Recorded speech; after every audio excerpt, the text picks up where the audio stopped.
sintonia, troca de experiências e um bate-papo descontraído sobre o espiritismo na sua manhã. Deusa Nogueira explica a mediunidade no nosso dia a dia.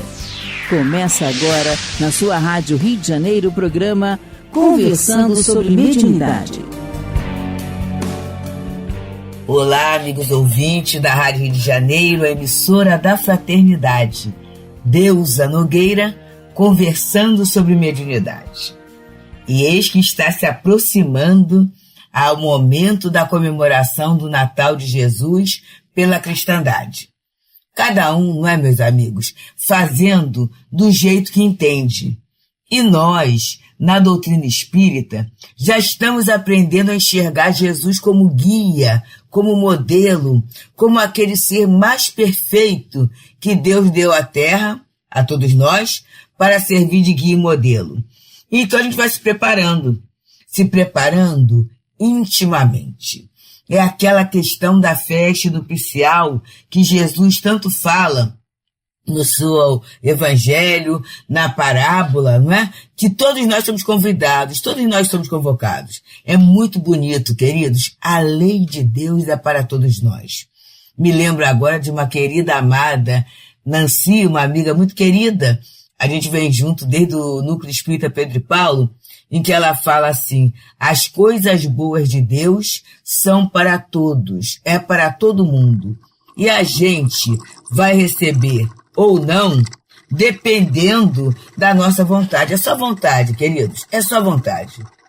Essa vontade forte que faz com que a gente, muitas vezes, limpe a nossa casa, né? Decore a casa, trabalhe para ganhar, conquistar algum bem material, né? Trabalhe muitas vezes, trabalhar o próprio corpo para ter uma performance física, que leva a gente a estudar para conseguir uma nomeação. Esta vontade que Leon Denis nos diz no livro O Problema do Ser e do Destino, quando fala das potências da alma, dessa grande potência da alma, né? É a vontade que vitaliza o pensamento. Então, para receber as coisas boas de Deus, é a nossa vontade. E que tal, meus amigos, nesse momento em que a cristandade se mobiliza, em que a cristandade se emociona, em que a cristandade faz uma movimentação diferente em comemoração ao Natal de Jesus, que tal nós nos integrarmos também? Nós fazemos parte da humanidade, nós fazemos parte da cristandade. Então, por que não aproveitar o bem que começa a fluir, que começa a brotar dos corações em nosso próprio benefício? É esta a proposta do Natal de Jesus em nossas vidas. O programa gravado, e na última terça-feira recebemos uma mensagem, de Bernardo, um amigo espiritual no Teresa d'Ávila, que ele fala: nesse Natal, nesse momento, ele coloca-se um momento de excelência, em que a gente pode, ele vai fazendo uma comparação, o que nós fazemos antes e o que é que nós podemos fazer agora. E o resumo é ampliar esse sentimento de solidariedade, de fraternidade, né? A mensagem dessa semana, que está sendo estudada no Centro Espírita Leon Denis, do Espírito Vitor, fala isso. A gente ainda não pode fazer o que Jesus fazia. A gente não consegue curar como Jesus curava, transfigurar-se como Jesus transfigurava, mas nós podemos, do jeito que somos, fazer um pouquinho. Ele fala até no exercício da mediunidade, sabendo que o responsável por esse movimento é Jesus. Olha que coisa boa. Aí ele fala da humildade, não é aquela humildade que se veste de farrapos, mas essa humildade legítima, que é a gente se conceber e se perceber como filho de Deus, e a partir daí o nosso comportamento ser um comportamento mais solidário, mais fraterno, mais cristão, mais irmão. E aí hoje vamos continuar a estudar essa obra, Mediunidade por Jesus, do Espírito Carlos. Ontem a Serafina perguntou assim: mas que livro é esse? Olha, Mediunidade por Jesus, do Espírito Carlos, pelo médium Roberto Lúcio de Souza, e o meu foi pela editora Espírita Cristã Fonte Viva. Eu não sei se tem em outro, se está em outra editora agora, porque a Boa Nova, ela acabou trabalhando com algumas outras editoras, eu não sei como é que está. Mas, de qualquer maneira, é Mediunidade com Jesus, do Espírito Carlos, pelo médium Roberto Lúcio de Souza. E hoje é o nosso capítulo 27, intitulado Sabedoria e Ciência.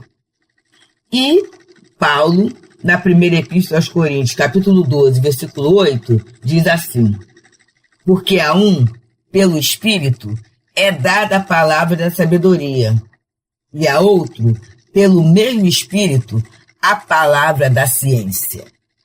E ele nos diz assim, queridos: o apóstolo dos gentios, em sua fala sobre as diversas mediunidades, cita-nos a palavra da sabedoria e da ciência, diferenciando-as em seu sentido profundo.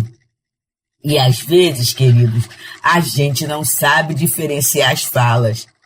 Vamos olhar na nossa vida familiar? Tem uma fala que é mais conciliadora, que é mais doce. Tem outra fala que é mais irritatiça.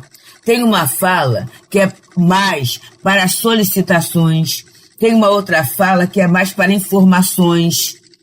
Ontem conversávamos com uma querida, e a querida se dava uma outra pessoa muito querida. Falou assim: pois é, fulana sempre teve a palavra certa, eu não tenho. E aí a gente colocou assim: mas você não é obrigada a tê-la. Cada um com as suas características, com as suas vivências e com as suas escolhas, fazendo do momento de vida aquilo que vai ser o suporte para o seu projeto reencarnatório, para a parte que compete na obra da criação. Já pensou se todo mundo só ensinasse? Se todo mundo só ouvisse? Se todo mundo só agredisse? Aí não teria nem a função do pacífico e do pacificador, né? Se todos fossem pacíficos, e a função do pacificador? Então, a sabedoria divina, ela mescla as nossas diferenças, né? As nossas dificuldades, as nossas individualidades, visando o quê? O progresso, visando a solidariedade. Por isso que a sociedade, a lei sociedade, é uma lei divina. É nessa troca que a gente vai melhorando, que a gente vai compreendendo, que a gente vai se ajustando, que a gente vai trabalhando melhor. E aí ele continua: assim o faz, quer dizer, o apóstolo Paulo, né, quando ele fala na diversidade, e é muito lindo como o apóstolo Paulo trabalha a questão da diversidade, que hoje é uma novidade, né? Novidade. Aliás, eu lembro porque eu sei, né? Quando perguntava assim, Chico Xavier, qual é a grande novidade? E você, a grande novidade é o Evangelho do Senhor Jesus. E quando o Chico falava isso, estava certíssimo, porque ainda é novidade. Hoje, a gente vê as campanhas, respeito à diversidade, como uma grande descoberta. É um progresso no nosso movimento social, no nosso movimento humano, porque nós não prestávamos atenção a essas situações. Até que a dor começa a ser tão grande, e vamos falar na dor, dispositivo orientador de rumo. E a gente começa a ser atingido, e quando a dor nos atinge, nós somos convocados à mudança. Então isso foi acontecendo, né? Mas Jesus já falava, e Paulo fala muito da diversidade, até porque o seu trabalho foi um trabalho diferenciado. Foi um trabalho, ele foi aonde ninguém queria ir, que era com os gentios, né? Que não tinham a ideia de um Deus único, que eram povos pagãos, idólatras. É esse povo que Paulo faz. Então ele continua a nos falar aqui, nosso irmão Carlos. Certamente, assim o faz, não com a preocupação de valor ou importância, mas sim na tentativa de exortar-nos a uma compreensão maior. Certamente, a palavra é importante veículo no campo da divulgação da doutrina, como na assistência aos trabalhos de intercâmbio. Então é isso, né? Através da palavra, a palavra falada, a palavra escrita, o Chico sempre falou, a doutrina espírita é a doutrina do livro, né? É através da leitura que a gente vai estudando, meditando, e graças a Deus o Consolador ficou conosco. Por quê? Porque através dos livros a gente vai e volta. A gente estuda, reestuda, consulta, não é? A gente tem essa grande chance através do livro, essa é a doutrina do livro. E a palavra divulga a doutrina. E também ela serve na assistência dos trabalhos de intercâmbio. O que é o atendimento espiritual? Senão a conversa, o diálogo, a conversão de um inimigo num amigo. Não é assim que a gente faz? Esse é o trabalho, o lindo trabalho do atendimento espiritual, né? O próprio tratamento espiritual, a recomendação da leitura do Evangelho, a recomendação da prece, a recomendação dos cuidados no momento do passe, né? Tudo isto é a palavra que vai servindo. Mas ele continua. Para facilitar o entendimento, busquemos refletir sobre as ações da ciência e da sabedoria. E aí agora ele vai trazendo para nós, gente, algo para a gente não confundir. Às vezes eu acho que alguém é muito elevado porque ele detém conhecimento. E ele vai, então, nos dar uma série de contrapontos, né? Para a gente refletir, para a gente pensar. Ele diz assim: a ciência semeia, a sabedoria frutifica. Olha que interessante, gente. Semear é técnica. Semear é técnica. Agora, a sabedoria frutifica por quê? Porque para a frutificação são necessários cuidados, né? É a rega, é o sol apropriado, é muitas vezes adubar, é muitas vezes enxertar, não é? É saber o objetivo, é ter a paciência. Até a frutificação, há todo um movimento da árvore, do vegetal, para chegar até lá. As coisas não são tão automáticas, não são tão fáceis assim. Então essa questão da frutificação, né, exige tempo, maturidade, respeito à terra, respeito à planta, respeito ao vamos dizer assim, ao processo. Né? Semear é técnico. É técnico e é momentâneo. Eu não demoro o tempo na semeadura. A semeadura, rapidinho, eu coloco a semente no solo apropriado e deixo lá. Agora, sabedoria, a frutificação, vai ter cuidado, às vezes, de longos anos. Muitas vezes até a gente vai plantar a semente e não vai nem ter o prazer de vê-la frutificar de tanto tempo. Né? Tem árvores que são... A germinação é difícil, é complicada e vai ter muito tempo, muito cuidado, né? Árvores extremamente sensíveis, que é o primeiro golpe de vento ao sol ou numa rega indevida, vai trazer dificuldades. E ele continua: a ciência projeta, a sabedoria edifica. Ainda há pouco mesmo, alguém, né, uma pessoa, estava querendo saber o custo do projeto da obra do Teresa d'Ávila. Aparentemente, a gente fala assim, calcula por alto, mas aí a gente vai aprendendo, né? O nosso Telésio, que é o nosso tesoureiro e é engenheiro também, ele fala que numa construtora tem o orçamentista. O orçamentista é aquele engenheiro que só trabalha com a questão de custos. E ele foi explicando um processo que para nós, né, que somos da área de humanas e pouco observadores, é assim: primeiro a estrutura. Então quem calcula lá a estrutura, o ferro, tudo isso, quando aquilo ficar pronto, aí que vai ver a hidráulica, é uma outra orçamento. Aí tem o orçamento da elétrica. E assim vão ter nas outras questões todas. Não é uma coisa instantânea. E quem é apressado, né? Muitas vezes a gente fica muito ansioso, a gente não observa o processo. A gente só acha assim, tem um projeto pronto. Mas o projeto não é a construção. E isso, aí todo mundo sabe, né? Vamos dizer assim, na nossa própria condição de espíritas, e a rádio passa por isso, a gente vive de doações, não é? A gente não aceita ilegalidades, né? A gente não aceita também, é a mesma coisa, nas nossas festas, nos nossos confraternização, não tem bebida alcoólica, não tem só isso, gente, já seleciona. Imagina, fazendo uma feijoada comum, outra vegetariana, né, no dia, e aí imagina servir feijoada sem bebida alcoólica, só com refrigerante, com suco, refresco, já limita o público. Limitando o público, o dinheiro vem mais pingado, demora mais um pouco, né? Isso é o tempo da edificação. Se faz uma parte, para um pouquinho, se vai procurando dar um conforto, né? A gente conseguiu, graças a Deus, dramatizar a sala de reunião de uma forma agradável, mas é tudo muito mais devagarzinho. Muito mais devagarzinho. Então é isso, a edificação não é de uma hora para a outra. E aí vem o irmão Carlos falando, a ciência delineia, a sabedoria constrói. Né? Eu faço desenho, tá lá o projeto tá lindo, em 3D, tudo bonitinho, né? É a ciência, é a técnica. Mas aí a construção é o quê? São os próprios técnicos, né? Mas na movimentação, orientando os trabalhadores, acompanhando, né?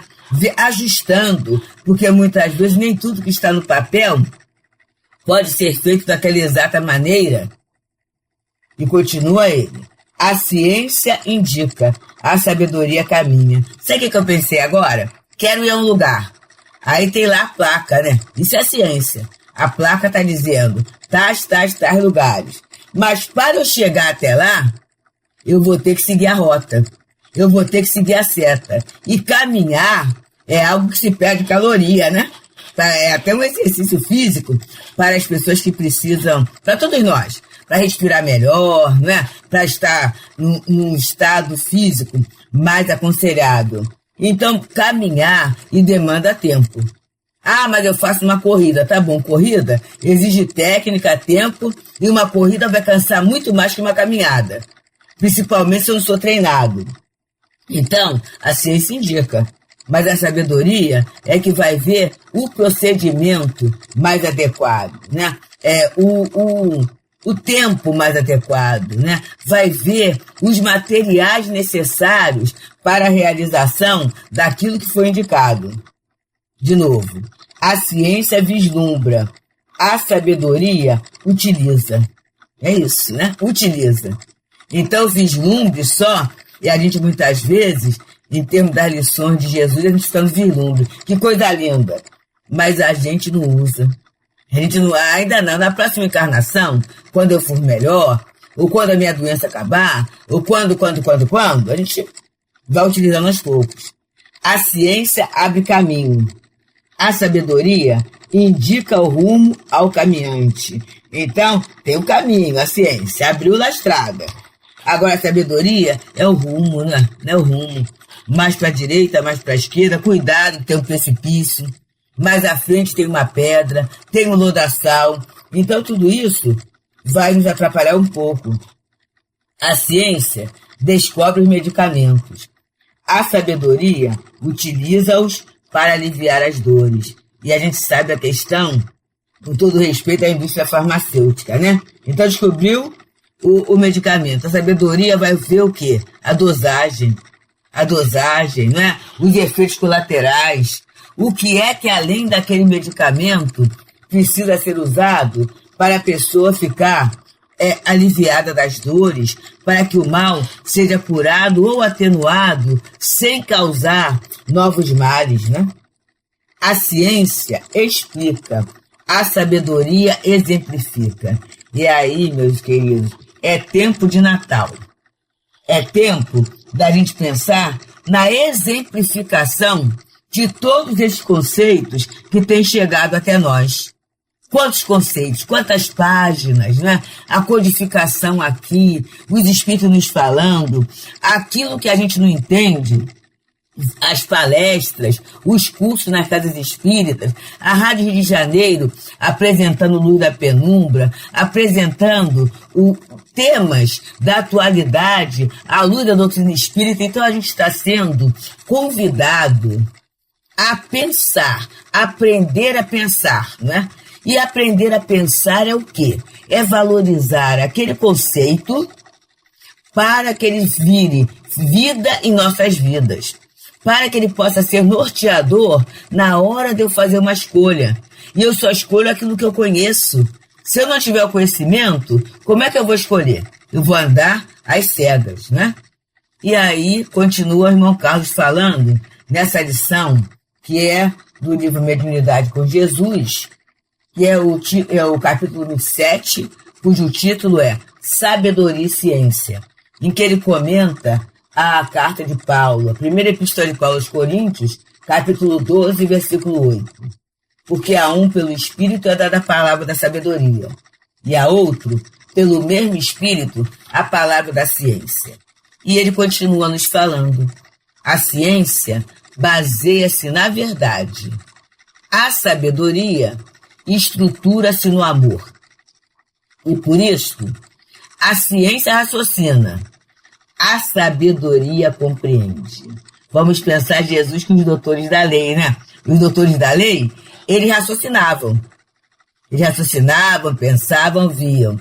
Mas Jesus, o que ele fazia? Ele compreendia. Por isso ele chega junto à mulher adúltera. Por isso ele abraça a Madalena. Por isso ele entende Zaqueu. Por isso ele vai na casa do fariseu. Percebemos, gente? Por isso ele compreende e vai até atrás de Judas, né? Naquele momento da dificuldade dele. Ele vai até Paulo. Paulo estava perseguindo. Ele perseguia pelo seu raciocínio de fidelidade à lei. A sabedoria vislumbrava em Paulo esse bandeirante do espiritismo, esse grande apóstolo do espiritismo. Então investia na sua melhor parte. A ciência teoriza, a sabedoria faz-se sobre as bases da caridade. Olha que interessante, gente. Teorizar é uma coisa. A caridade não é um amor em movimento? É isso que a gente está aprendendo a fazer. E esse mês de dezembro, quantos convites da caridade nos são feitos? E aí continua ele.